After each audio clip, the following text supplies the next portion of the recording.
There's nothing left. It's gone.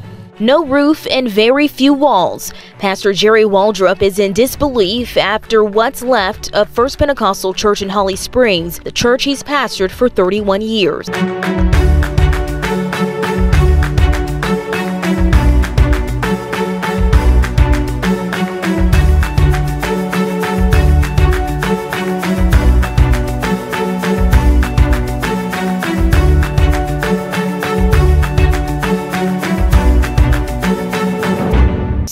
We've kind of racked our brains and we have no idea.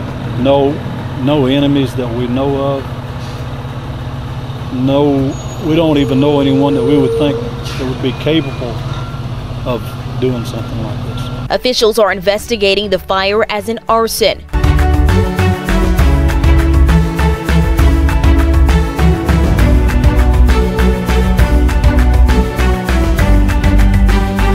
They found this graffiti in the church parking lot that reads, quote, "Bet you stay home now, you hypocrites." The fire comes after Pastor Waldrop filed a lawsuit in April against the city of Holly Springs. That 14-page document details complaints that local officers allegedly disrupted a midweek Bible study as well as the church's Easter service 10 days prior. According to the complaint, the pastor held outdoor services when possible, but would hold them indoors while practicing social distancing due to inclement weather. He also asked for a temporary restraining order allowing services to continue inside the church building. Holly Springs City Attorney Shirley Byers says there was a brief court hearing in April where the motion was denied because there wasn't enough time for the judge to make a decision. She says although the complaint it has not officially been served, meaning they can't move forward at this point. We're going to keep the faith.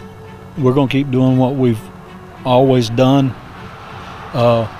Maybe not on this location.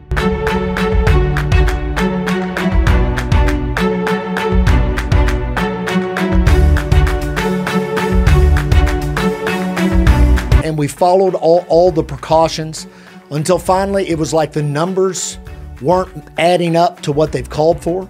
I know COVID is real. I'm not saying it's not. We have family members that were affected by it.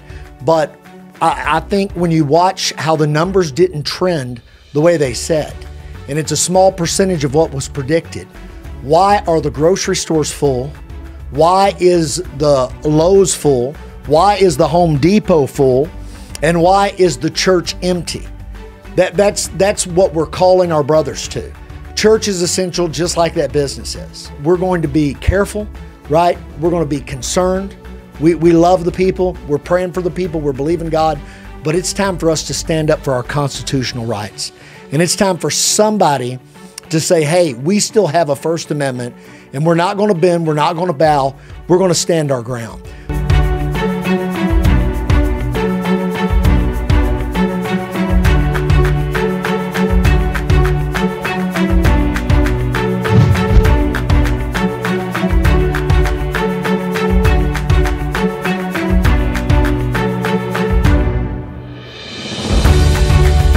Newsflash, Pharaoh doesn't get to dictate to God's people how they worship their God. God's the one that defines the parameters. God's the one that communicates His will and His plan for His church, not Egypt. And I'm telling you right now, with this cease and desist letter in my hand, the Bible says to the New Testament church, not forsaking the assembling of yourselves together as the manner of some is, but so much the more as you see the day approaching. And the closer we get to Jesus coming back, the more church we ought to be having, not less church. Now that's God's parameters. So I'm tearing up this cease and desist order right here, and I'm telling you right now, we're going to do it God's way.